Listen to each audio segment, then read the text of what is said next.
keeping the tradition going. That's the secret.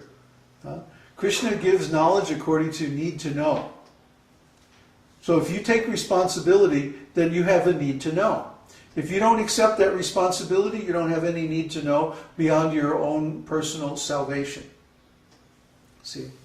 So when you actually take responsibility for passing on this great teaching, then you also will become empowered by Lord Nityananda. You will also understand what Nityananda really means, this eternal bliss, and you will get empowered to pass on this teaching to others. That's the secret. So without serving Lord Nityananda, no one can actually understand Lord Caitanya. And without understanding Lord Caitanya, nobody can approach Krishna. That's the way it is. And we see this, in fact. In India, for example, there are many different teachers who claim to know Lord Krishna. But we see they don't have any devotion for Lord Caitanya or Lord Nityananda. How is this possible? Lord Caitanya is Krishna himself. All the scriptures say this. In fact, there was just a very nice post on our forum the other day from Sean, quoting all the Vedic scriptures predicting the appearance of Lord Caitanya. And all the Vedic scriptures agree that he is Krishna himself. So if you know Krishna, then you would also know Lord Caitanya. If you recognize Krishna as the Supreme, then you would also recognize Lord Caitanya as the Supreme, because he's the same person. If, like the other day was Halloween.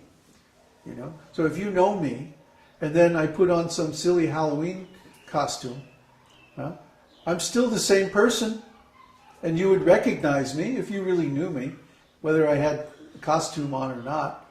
Somehow I would give it away, and you'd recognize.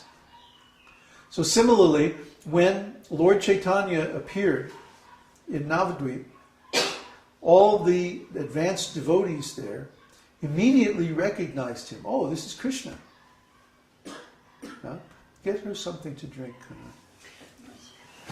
That these bodily features, these spiritual qualities, these potencies displayed by this child are the same exact symptoms that were displayed by baby Krishna when he appeared 5,000 years ago.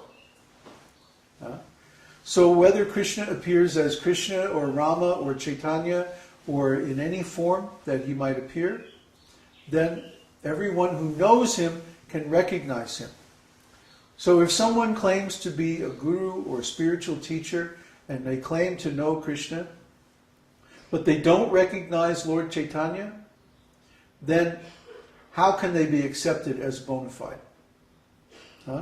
If someone accepts Lord Caitanya, but they don't accept Lord Nityananda, similarly, they can't be the real thing.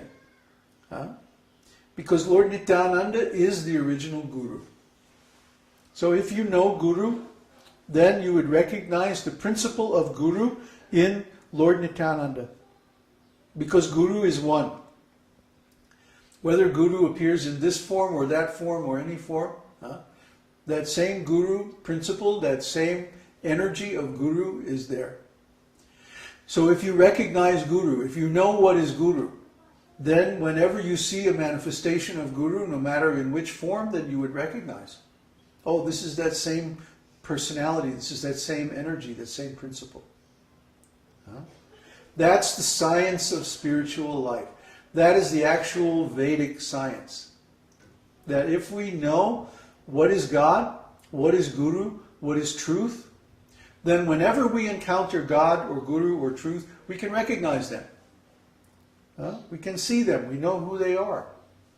They're familiar to us. They're real to us.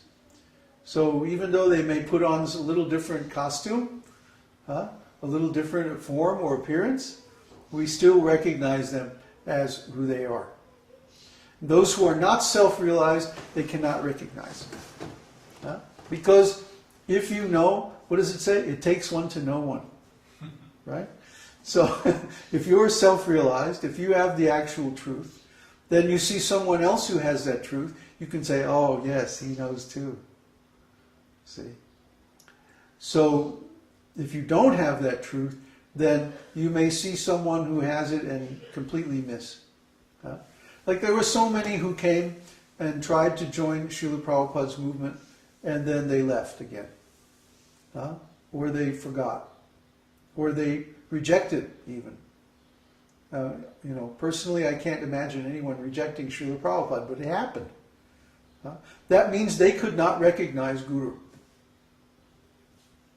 Or some of his so-called leading disciples, they tried to usurp Srila Prabhupada's position. They tried to counteract his instructions. They tried to take over his organization. And they just wound up destroying everything. Because they didn't understand that Srila Prabhupada is Guru. That means he's carrying that same potency of Lord Nityananda. See? He's empowered.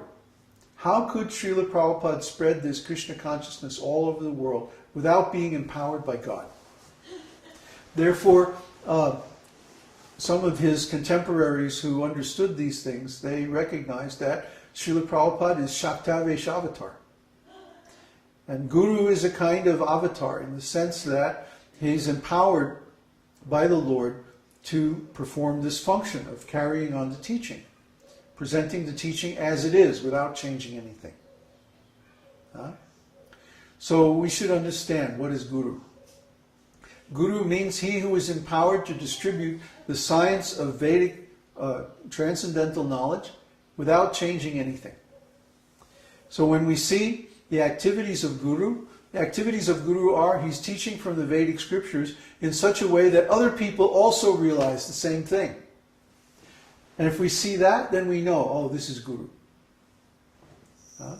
Or we get a blessing to understand that this is Guru.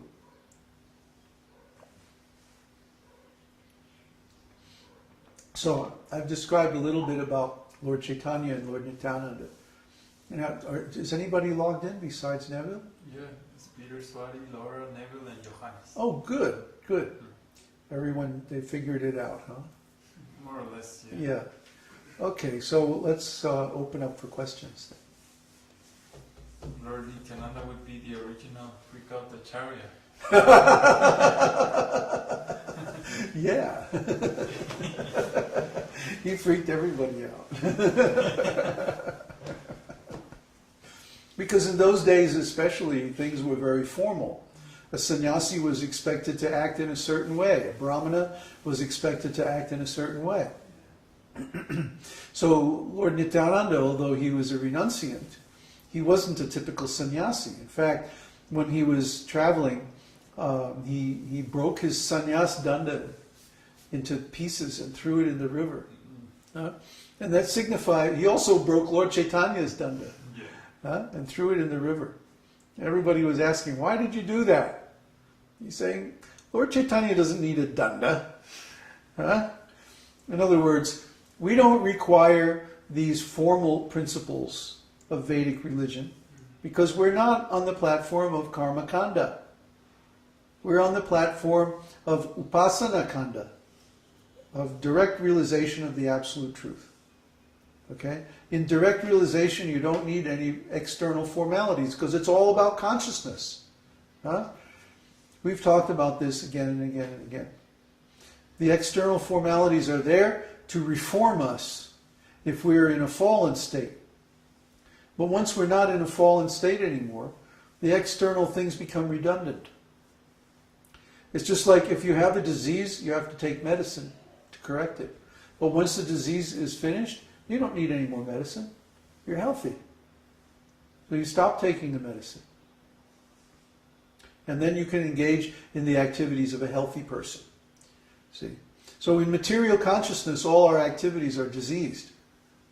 We have to take the medicine of the regulative principles in the holy name, process of devotional service. But once we become healthy, then we don't need all those formal procedures anymore.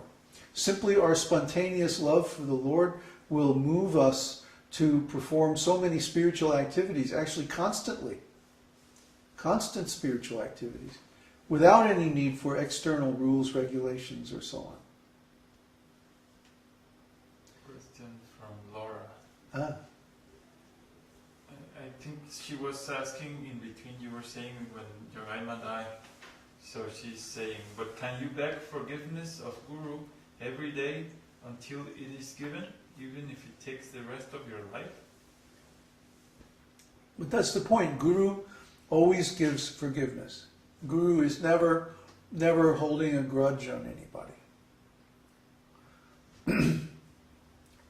Srila Prabhupada gave chance after chance after chance after chance to his fallen disciples. Because if he doesn't give, then who will give? They would be lost forever. Yeah. See? So Guru gives forgiveness.